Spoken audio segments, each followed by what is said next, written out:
Budget അവതരണത്തിനൊരുങ്ങി മൂന്നാം മോദി സർക്കാർ. ഈ മാസം 23-ന് ധനമന്ത്രി നിർമ്മല സീതാരാമൻ ബജറ്റ് അവതരിപ്പിക്കും. പാർലമെന്റ് ബജറ്റ് സമ്മേളനം ജൂലൈ 22 മുതൽ ഓഗസ്റ്റ് 12 വരെ. മുതലപ്പൊഴി അപകടങ്ങളിൽ സർക്കാർ വകുപ്പുകൾ ജാഗ്രത കാട്ടിയില്ലെന്ന ന്യൂനപക്ഷ കമ്മീഷൻ. അദാനി പോർട്സുമായി സർക്കാർ ഉണ്ടാക്കിയ വ്യവസ്ഥകൾ നടപ്പാക്കിയില്ല.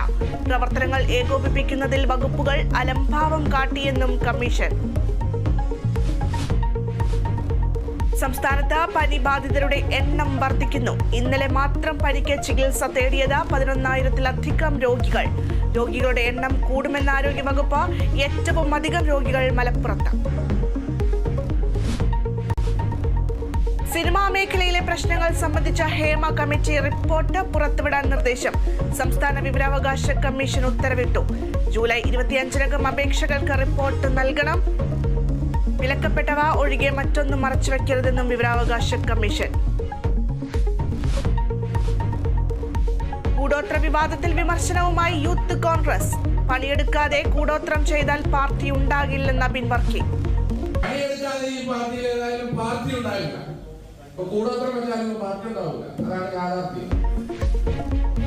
യൂത്ത് കോൺഗ്രസ് ഉപാധ്യക്ഷന്റെ വിമർശനം കുറ്റ്യാടിയിൽ നടന്ന പരിപാടിയിൽ. കുഴിയും ചെളിയും നിറഞ്ഞ മലപ്പുറം കടലുണ്ടി പരപ്പനങ്ങാടി റോഡ്. ഉദ്യോഗസ്ഥരും ജനപ്രതിനിധികളും ഇടപെടുന്നില്ലെന്ന ആക്ഷേപം. കോഴിക്കോട് മലപ്പുറം ജില്ലകളുടെ അതിർത്തിയിലാണ് ഈ പാതാളക്കുഴിയുള്ളത്. മറ്റൊരു കാര്യമുള്ളത്, തൊട്ടപ്പുറത്താണ് പൊതുമരാമത്ത് വകുപ്പ് മന്ത്രിയുടെ മണ്ഡലം. തൊട്ടിപ്പുറത്ത് 2 പ്രതിപക്ഷ MLA-മാരുടെ മണ്ഡലമാണ്. അവിടെയാണ് ജനങ്ങൾ ഈ കുഴിയിൽ വീണ് പോകേണ്ട ഗതികേടിലുള്ളത്. കേരള വിഷൻ ന്യൂസ് പരമ്പര നാവാ കുഴിയടയ്ക്കാം തുടരുന്നു.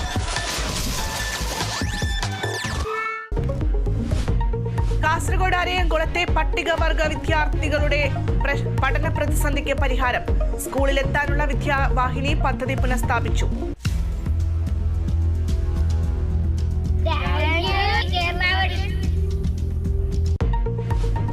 Kerala vision news impact.